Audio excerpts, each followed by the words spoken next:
telling some of my coworkers that I'm taking off tomorrow. It's a Friday. I'm taking off Monday so that I can do the annual inspection on my airplane whenever my IA shows up tomorrow. We've got 4 days to really dedicate to working on the inspection for our plane.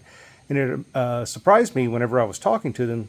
Everybody just thought an annual inspection was just a paperwork thing. It was just something you could knock out pretty quickly. And I was like, oh no, this is a much bigger deal than this. So I'm going to talk about what is an annual inspection on a plane. And this is a 1981, and you know, it's not necessarily the oldest airplane that's out there. There's lots of 1940s, 50s, and 60s airplanes out there. How are these airplanes still out flying and being safe? Well, part of that is the fact that we have to have an annual inspection on these airplanes. So I'm going to show you what I've done here just to get set up for my inspector to show up here and spend 4 days inspecting this airplane. So let me walk you through that. You see here, I've taken the seats out of the airplane. You see the floorboards are up because we have to actually get down underneath the floorboards and inspect things. But we actually have to get back here. We have to look at the battery. We have to look in what's happening back here. Is our autopilot. You can see all of our control cables way back there in the back. There's some pulleys and servos that all have to be inspected. A lot of wiring that has to be inspected. We have to make sure that this airplane is still airworthy. So we have to get back in that little hole right there and dig around and go deal with those things. Some of the stuff we can actually inspect by using a bore scope and getting down into some areas of the airplane. We have a lot of pulleys that have to be inspected and lubricated.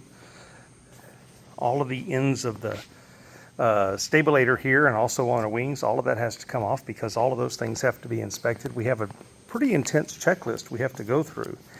Little things like these weights here on the end of the stabilator. We have to make sure that all of the safety wiring is there and those are secured. This is where our emergency location transmitter goes.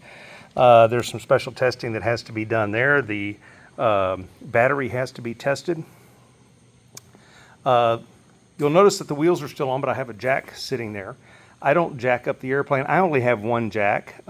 If you were at a big mechanic shop, they would have multiple jacks. They could jack the airplane up. I only have one, and I tend to not jack the airplane up until we actually want to take a wheel off. Those wheels will all have to come off.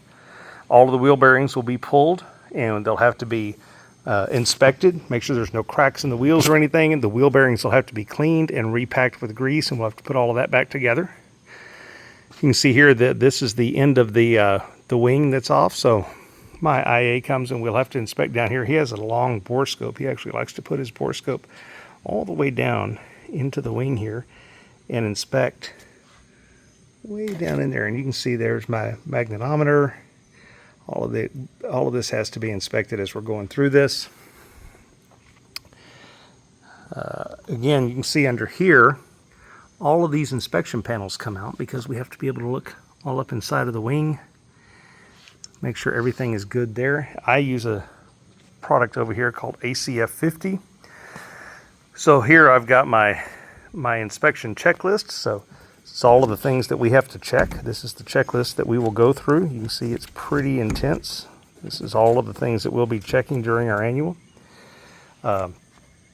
ACF 50 is an anti-corrosion that I'll be applying after we do the inspection. I have all my lubricants here. There's my electronic, emergency locator beacon. That's my air filter housing that came off the turbocharger.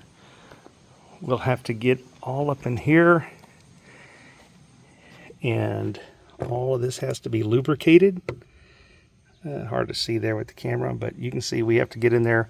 All of those wires have to be inspected. There's a couple of filters up in the dash there that have to be changed. We have quite a bit of work we have to do on the engine when it comes to the inspection. The front wheel also has to come off, so I've got it ready to come off, and we'll make sure that it has its wheel bearings checked and packed.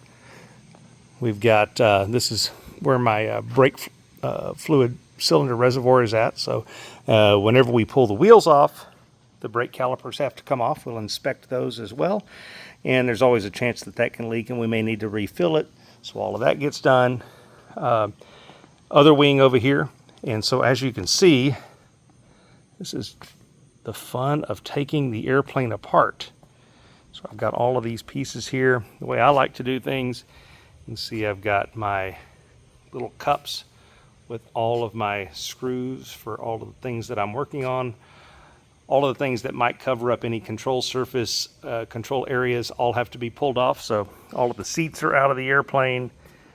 So yes, there's quite a bit of work that goes into just preparing for the inspection to happen. And then I will spend 4 days actually doing all of the inspection activities with my A&P IA. So now that I've showed you just what goes into doing an annual inspection, I made the comment that these airplanes are older. A lot of the fleet was built in the 50s, 60s, 70s, and 80s.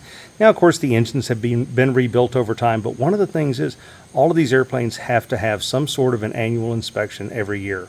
Mine is a certificated airplane. It's a 1981 PA-32 Piper Saratoga, and it is, because it's certificated, it has annual inspection requirements with a distinct manufacturer's provided checklist.